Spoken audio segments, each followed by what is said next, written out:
이번 건설업종과 관련해서 이슈 두 가지를 뽑자라면 주택 공급 확대랑 원자재 가격의 상승을 뽑을 수 있을 것 같은데, 다만 밸류에이션 매력도로 봤을 때 GS건설이 조금 더 올라갈 여지가 있지 않나.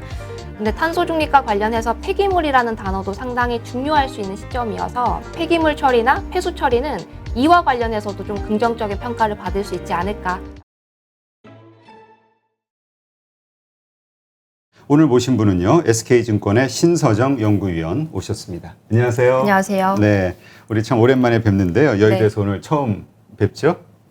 맞습니다. 여의도만이 아니라 참 몇 개월 됐죠? 한 4개월 만에 뵙는 것 같아요. 그동안 건설업이 어떤 변화가 있었는지 좀 궁금하거든요. 그 당시에 우리 한 4개월 전에 촬영할 때도 건설업이 참 괜찮았었잖아요, 상황이. 근데 이제 그 이후로 시간이 흘렀는데 그 어떤 그때 전망도 좀 좋게 보셨었고 그 이후 모습이 어떻게 변했는지 좀 상황 설명을 좀 해주시죠.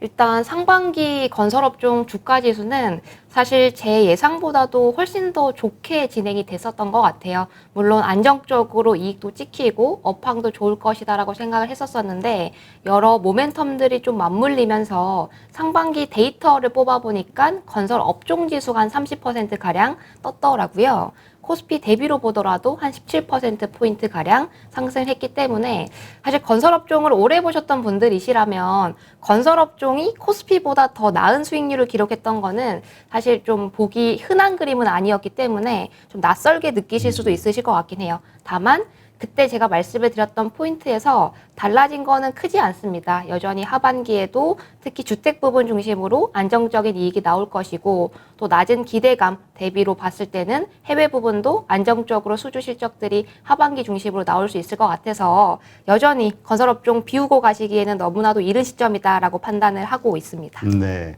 일단 지금 뭐 내년 하반기, 그러니까 내년까지 이어지는 올 하반기서부터 내년까지 이어지는 어떤 정책 테마, 대선 테마, 뭐 이슈 관련해서도 건설주가 많이 이야기가 되고 있잖아요. 전반적으로 지금 뭐 너무 좋지만 계속해서 좋다 하더라도 보통은 우리가 뭐 보통 선반영 됐다는 이야기를 많이 하잖아요. 맞습니다. 주가는. 네. 지금의 어떤 주가 밸류는 어떻습니까? 사실 밸류로 봤을 때는 뭐 과거 대비로 봤을 때는 PBR 지표가 많이 올라와 있는 상황이기는 합니다만, 저는 오히려 변화한 ROE 레벨 혹은 이익 레벨을 좀 같이 봐주십사라고 말씀을 드리고 있고요. 건설업종이 과거 대비로 봤을 때 이익률이 상당히 많이 올라왔고, 제가 추정컨대 특히 주택 부분 중심으로 봤을 때는 2, 3년간은 안정적인 이익이 충분히 찍힐 수 있는 시기여서 충분히 뭐 실적면으로 보더라도 하방은 막혀있는 시점이고, 더더군다나 이번 하반기는 사실상 내년 대선을 앞두고 있는 시기이기 때문에 부동산 정책이 가장 큰 화두로 떠오를 수 있는 시점이어서 모멘텀 부분에 있어서도 여전히 한 방은 남아있다라고 판단을 하고 있습니다. 네. 근데 이게 그 대선 테마로 이제 많은 분들이 사실 기대를 하는데, 실질적으로 과거의 어떤 데이터들을 보더라도 대선 때가 되면 이렇게 건설이 어떤 식으로 그 움직이는 모습을 보여줬었나요? 사실 건설업종은 정책적인 부분과 연계성이 상당히 크기 때문에 뭐 예를 들어서 지금 정책적인 부분들이 뭐 부동산 규제 완화로 갈 것 같다라는 기대감이 있는 시기에는 주가가 생각보다 잘 갔었던 측면이 있고요. 반대로 말씀을 드려서 뭐 이익은 잘 나오고 있는데 앞으로 규제가 강화가 되면서 이러한 이익률이 꺾일 것 같다라는 기대감이 쏠리는 시기에는 주가가 반대로 가는 경향을 보였었습니다. 지금 시점에서는 사실 그 어떤 대선 후보도 부동산 공급을 축소하자라고 말씀하시는 분들이 없는 시점이기 때문에 중장기적으로 주택 공급이 늘지 않을까 싶고, 단기적으로 봤을 때는 주택 부분 중심으로 P랑 Q가 동시에 늘 수 있는 상당히 긍정적인 분위기가 연출이 되는 한 해이다라고 생각을 하고 있어요. 네. 그렇다면 우리가 보통 이제 신도시와 관련된 이야기들이 있고요. 그다음에 재건축과 관련된 이야기들이 있잖아요. 우리가 나중에 어떤 주가적인 측면에서 보더라도 어떤 쪽에 그 포지션을 가지고 있는 건설 기업들이 그 주가의 어떤 움직임이 좋을 거라고 보세요? 저는 재건축 규제가 완화가 된다라면 이 부분이 새로운 모멘텀으로 좀 작용을 할 수 있는 포인트다라고 생각을 합니다만, 올해 하반기까지는 재건축 중심으로 봤을 때는 규제가 좀 빠르게 풀리기는 쉽지가 않은 환경인 것 같기도 해요. 왜냐하면 대통령을 기준으로 봤을 때 임기 마지막 해이기 때문에 재건축 규제 완화를 했다가 만약에 부동산 가격이 추가적으로 상승하는 뭐 결과가 나오게 됐을 때는 뭐 사실상 뭐 지금도 이번 상반기만 보더라도 부동산 가격이 상당히 빠르게 떴었었는데 추가적으로 상승했을 때는 부담을 느끼실 수 있는 상황이기 때문에 단기간 내 재건축 규제 완화가 이뤄질 것 같다라고 생각을 하진 않습니다만 노후화되어 있는 주택이 쌓여가는 상황에서 충분히 건설주 입장에서는 남아있는 한 방이 될 수 있는 시장이다라고 생각을 하고 있어서 재건축 시장의 규제 완화가 긍정적인 포인트로 작용을 할 수 있다라고 생각을 하고 있습니다. 네. 그렇다면 이것은 아무래도 수도권 쪽에 어떤 건축 물량이 있는 기업이 유리할까요? 아니면은 뭐 전국적으로 다 동일한 건가요? 아무래도 서울 수도권 중심으로 사업을 영위하고 있는 대기업 중심으로 좀 좋을 것 같다라고 보고 있고요. 재건축, 재개발이라는 것은 발주처 자체가 조합이기 때문에 특성상 브랜드력이 높은 아파트를 좋아하십니다. 그렇기 때문에 대형 건설사, 특히 브랜드 가치가 높은 건설사일수록 좀 수혜로 연결될 개연성이 높아 보인다라고 판단을 하고 있어요. 네. 그렇다면 그 얘기는 결국은 중소형 건설사보다는 대형 건설사의 어떤 주가 움직임이 더 좋을 수 있다. 이렇게 볼 수 있는 건가요? 뭐 하반기 건설업종 전반적으로 다 좋게 보고 있습니다만 만약에 재건축 규제 완화를 기대하시는 분들이라면 대기업 중심으로 접근을 하시는 게 맞으실 것 같고요. 다만 제가 중소기업 중심으로 데이터를 쭉 뽑아보니까 주가가 생각보다 펀더멘탈 대비 못 갔었던 종목들도 꽤나 보이는 상황이어서 몇몇 중소기업들은 종목 플레이도 충분히 유효할 수 있는 하반기다라고 판단을 하고 있어요. 네. 아니, 그러니까 지금 시장을 보면은 대형주가 못 가고 중소형주들이 많이 움직이는 장이었잖아요. 흐름이었고. 그러다 보니까 많은 분들이 이제 생각하는 거는 중소형주를 가지고 가는 게 이제 수익이 높을 거라고 보는데, 근데 건설주는 이상하게 중소형주가 오히려 밸류에이션이 되게 낮다, 잘 안 움직였다 이런 얘기가 있더라고요. 맞습니다. 사실 이번 건설업종과 관련해서 이슈 두 가지를 뽑자라면 주택 공급 확대랑 원자재 가격의 상승을 뽑을 수 있을 것 같은데 이 두 가지 모두 사실 대형사에게 호재성으로 작용할 수 있는 부분들이 더 크다라고 보고 있어요. 앞서서 말씀드린 대로 지금은 주택 공급이 늘어나는 사이클 속에서 대형사들의 마켓시어, 점유율도 같이 늘어나는 국면이어서 시장이 커짐과 동시에 마켓시어도 늘어난다라는 것은 너무 큰 호재로 작용을 할 수 있는 포인트이고요. 두 번째로 원자재 가격 급등과 관련해서도 사실 중소형사 대비로 대형사들이 사실 본사랑 1대1로 계약을 맺는 경우들이 많아서 해지가 되는 부분도 그렇고 수급적인 부분에 있어서도 좀 유리한 입지에 있다라고 판단을 하고 있어서 건설업종은 대형주 중심으로 계속 양호한 흐름이 연출이 될 것 같고 다만 앞서서 말씀드렸었던 중소형 건설사들은 특이하게 시장에서 좀 많이 소외를 받아 보인다라고 생각이 든다라면 그런 종목들 중심으로는 종목 플레이도 충분히 가능해지는 하반기가 될 수 있지 않을까 이렇게 생각을 하고 있습니다. 그러면은 일단 뭐 올라갈 수 있는 모멘텀은 있지만 그래도 일단 흐름은 대형주가 좀 더 좋을 것이다라고 보는 게 일단은 맞는 건가요? 맞습니다. 그러나 대형주가 너무 높이 많이 올랐다라고 생각하는 분들은 이제 그런 중소형주를 건드릴 수도 있는 거고. 일부 종목들은 생각보다 밸류가 낮은 편인 것 같아서 네. 그런 종목들이 어떤 거예요? 뭐 제가 사실 커버리지 아닌 종목들을 언급을 하기가 조심스럽기는 한데 그냥 데이터만 말씀을 드린다라면 태형건설이라는 종목은 데이터 어제자로 쭉 정리하다 보니까 상반기 주가 수익률이 마이너스 1%더라고요. 그래요? 그러니까 건설업종이 다 갈 때 유일하게 못 갔었던 건설사다라고 보시면 될 것 같은데 그럼 동사만의 유일한 악재가 있었냐라고 생각을 해보면 또 그렇지도 않습니다. 분양 물량도 작년 대비 굉장히 빠르게 늘고 있고 이 분양 물량 내에서 자체 물량도 상당히 커서 이익률이 점진적으로 개선이 된 것 같다라고 예상이 됨에도 불구하고 주가가 못 갔다라는 거는 역으로 생각을 해봤을 때 상대적으로 밸류에이션 매력도는 부각이 될 수 있는 건설사이지 않을까라고 좀 말씀을 드릴 수 있을 것 같아요. 네, 그렇군요. 그렇다면 대형 건설사, 우리가 이제 지금 재건축과 관련해서 이제 대형 건축 회사들이 이제 건설 회사들이 괜찮다라는 이제 이야기를 했는데 지금 신도시라든가 이제 전반적인 어떤 공급 물량과 관련해서는 중소형, 대형 가리지 않고 전반적으로 다 혜택을 받을 수 있는 건가요? 맞습니다. 공급 물량이 제가 한 4개월 전에 나와서 말씀드렸었던 숫자보다 더 잘 나올 만한 개연성도 있어 보여요. 물론 분양이라는 게 일시를 딱 정하기가 상당히 어렵기 때문에 예정했었던 물량들이 내년, 내후년으로 이연될 개연성은 있어 보이지만 점진적인 추세로 봤을 때 예상보다 분양 물량이 올라오는 속도가 훨씬 더 가파르고 제가 한 40만 호 정도는 최소 2021년도 분양 물량이 찍힐 수 있을 것 같고, 랩스라는 데이터 통계 기반으로 봤을 때는 2021년도 예상 분양 물량이 49만 호까지 찍혀 있더라고요. 전년에 한 36만 호 정도 분양을 했기 때문에 올라온 속도가 굉장히 가파르고, 제가 생각하건대 내년에도 40만 호 정도는 분양이 충분히 가능해지는 사이클인 것 같아서 대형사뿐만 아니라 전반적으로 중소형사들도 분양 물량을 빠르게 늘려가고 있는 분위기들이 데이터로 확인이 되는 것 같습니다. 네, 그렇군요.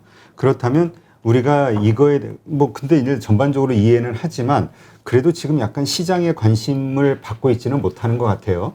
그러니까 이러한 지금 시점이 어떻게 건설 그 회사에 대한 그 관심을 갖거나 매수를 하거나 하기에 좋은 시점인가요? 아니면 시장에 관심을 받을 때 그때 들어가는 게 좋다고 보시나요?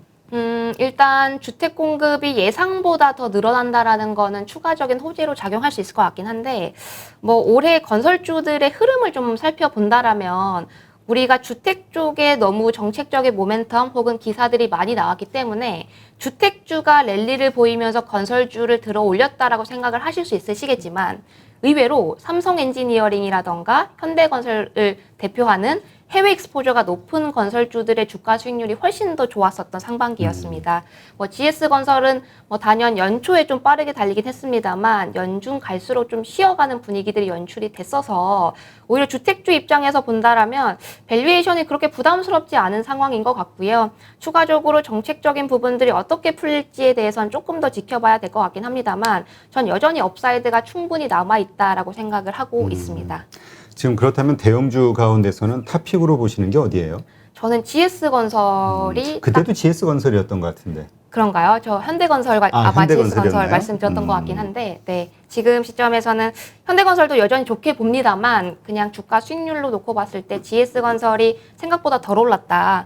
그리고 덜 올랐었던 이유들을 좀 생각을 해봤을 때는 물론 1분기, 2분기 실적의 영향이 있긴 했었습니다만 특히 2분기 실적 뭐 저저번 주에 나온 거 보셨으면 아시겠지만 다소 일회성 이슈들이 많이 꼈었던 분기였기 때문에 저는 분양, 실적, 수주 전부 다 상반기보다는 하반기 때 몰려있는 건설사가 될 수 있을 것 같아서 여전히 펀더멘털 매력으로 보더라도 충분히 추가적인 상승률이 가능해 보인다라고 생각을 하고 있습니다. 네, 그렇군요.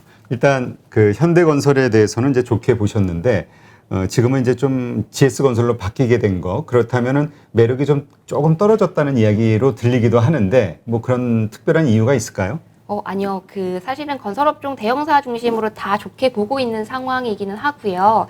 다만 밸류에이션 매력도로 봤을 때 GS건설이 조금 더 올라갈 여지가 있지 않나. 그러니까 뭐 오늘자 제가 종가는 확인을 못했는데 여기 들어오기 직전에 GS건설 45,500원 정도 기록을 하고 있었거든요.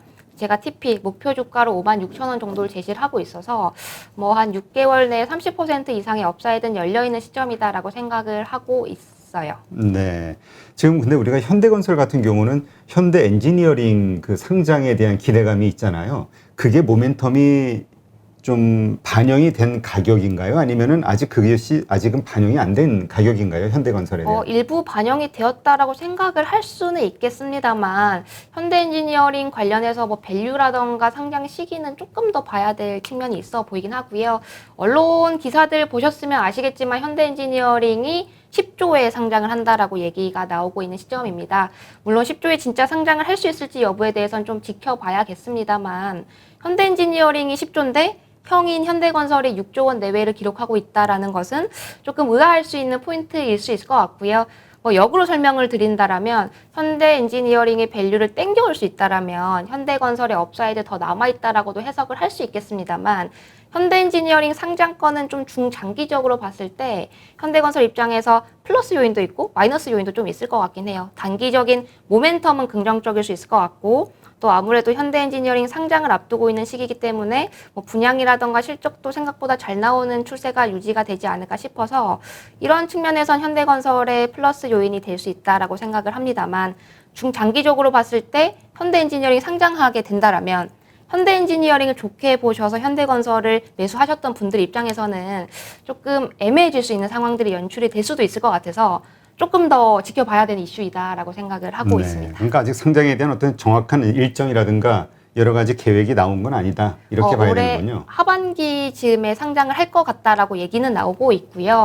근데 뭐 상장 시기가 좀 딜레이될 개연성은 있어 보인다라고 생각을 하고 있고, 상장 밸류는 뭐 10조 원 내외에서 얘기를 하고 있고, 장외가 기준으로도 한 9.5조 이상까지는 지금 기록이 되고 있는 상황이긴 합니다. 네, 알겠습니다. 그러면 지금 하나 걱정되는 거는 지금 코로나 델타 변이 바이러스 이 확산 때문에 지금 여러 가지로 좀 어려운 상황들이 돼가고 있잖아요. 그 여러 가지 섹터에 영향을 주고 있고요. 건설업에는 뭐 영향 받는 게 없나요? 물론 변수가 될 수 있는 상황이긴 합니다. 예를 들어서 뭐 집합이 불가능하게 된다거나 뭐 해외 현장들이 셧다운되게 됐을 때는 예상보다 공기가 지연될 만한 우려는 있어 보인다라고 생각을 하고 있고요. 뭐 다만 이게 예상할 수 있는 변수가 아니기 때문에 이것들을 너무 보수적으로 보기보다는 지금 시점에 있어서는 셧다운된 현장들이 전혀 없어서 2분기 때 정말로 피본드 콜로 대표되는 일회성 이슈들이 있었던 거를 차치하고 본다라면 안정적인 이익들이 하반기에도 나오지 않을까라고 예상을 하고 있고, 다만 코로나 관련해서는 추가적으로 확산됐을 때는 충분히 악재로 작용할 수 있는 부분이 있기 때문에 좀 팔로우업 해야 되는 사항이다라고는 생각을 하고 있긴 합니다. 네. 지금 우리 건설주 보면은 그 뭐죠? 밸류에이션을 측정을 할 때 어떤 거 가지고 하는 것이냐라고 이제 할 때 논란이 좀 있거든요. 왜냐하면 말씀하신 중소형주 같은 데에서는 워낙 PER이 낮은 기업들이 여러 개가 있다 뭐 이런 얘기가 있어서 어떻게 기본적으로 PER로 봐야 되나요? 어떻게 봐야 되나요? 뭐 여러 가지 기준이 있을 수 있겠습니다만 저는 보통 PBR을 기준으로 PBR 로? 보고 있고요. PBR 기준으로, 그러니까 북밸류에다가 뭐 타겟 PBR 같은 걸 곱해가지고 목표 주가를 산정하는 편입니다. 네, 그렇군요. 지금 그렇다면 우리가 이 뭐죠? 이 건설주에 대해서 집중적인 어떤 관심, 뭐라 그럴까요? 그 우리 그 순환매가 돌아올 수 있는 상황, 이거는 뭐 대선이 좀 본격화돼야 될까요? 언제쯤 관심이 좀 돌아올 거라고 보세요? 시장의 관심이? 건설업종 추가적인 모멘텀이 될 수 있는 부분들은 그러한 정책적인 모멘텀이 될 수 있을 것 같기도 하고요. 혹은 계속 실적 발표를 하면서 조금씩 가시화가 되고 있는 부분들이, 그러니까 건설업종을 오랫동안 디밸류를 줬었던 가장 큰 이유가 뭐 돈 잘 벌고 있고 지금 캐시도 많이 쌓아놨는데 캐시를 쌓아놓고 가만히 있다기보다는 뭐 배당을 주던가 아니면 뭐 신규 사업에 투자를 하거나 이런 거에 대한 좀 가시화를 보여달라라는 목소리가 점점 더 커지고 있었거든요. 이러한 부분에 대해서 각 건설사별로 좀 마켓을 잘 잡고 조금씩 가시화가 되어 가고 있는 상황이어서 특히 하반기에 가장 큰 화두일 수 있는 ESG와 관련된 모멘텀들이 조금 더 가시화가 된다라면 이 주택 부분 이상의 밸류를 좀 받을 수 있는 시점이지 않을까 싶고, 제가 저번에도 말씀을 드렸는지는 잘 기억이 안 납니다만 대표적인 건설사로 과거 SK 건설로 불렸었던 회사가 최근에는 SK 에코플랜트로 사명을 바꿨거든요. 아, 플랜트. 네, 근데 에코라는 이름에서 느끼실 수 있다시피 환경 부분에 대해서 굉장히 공격적으로 M&A를 하고 있는 단계이고, 이러한 부분들이 사실 SK 건설을 다른 대형 건설사들이랑 완전 다른 밸류로 보게끔 만드는 요소인 것 같아서 여기에 벤치마킹을 해서 좀 생각을 해본다라면 다른 건설사들도 주택 부분에서 안정적으로 벌어들이는 이익을 신규 사업에 투자해서 가시화를 시킨다라면 멀티플을 바꿀 수 있는 요소로 작용할 수 있지 않을까라고 생각을 하고 있습니다. 네. 지금 우리가 보통 ESG가 요즘 화두기는 한데 건설 쪽에서 어떤 부분이 그 ESG가 연결이 되나요? 무슨 친환경 자재?